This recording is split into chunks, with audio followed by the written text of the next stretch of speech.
अवधूत चिंतन श्री गुरुदेव दत्त। नमस्कार सर्वांना।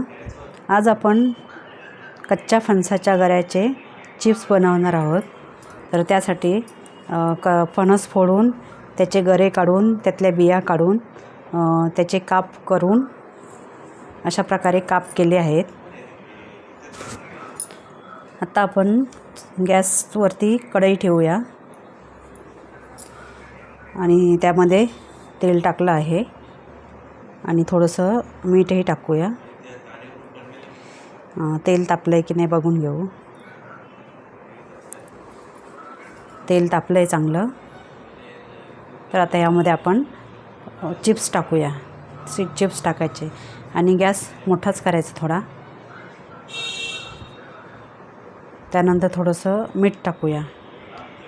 कोणाला जर खारट नसतील चालत तर बिन मिठाचे पण छान लागतात, तसंही चालेल।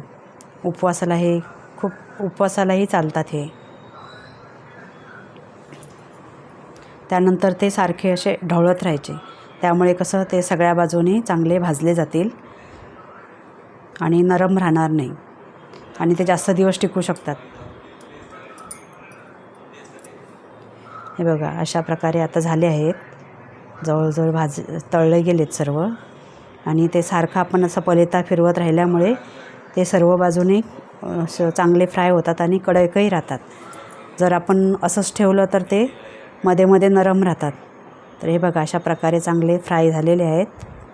तर आपण एका झाऱ्यामध्ये हे काढून घेऊ आणि थोडंसं तेल नितळवून घेऊ। म्हणजे कढईमध्ये आपण जेव्हा फिरवतो तेव्हा त्याचा आवाज असा खळखळ खळखळ असा आवाज येतो, तेव्हा समजायचे की ते आपले चिप्स तयार झालेत।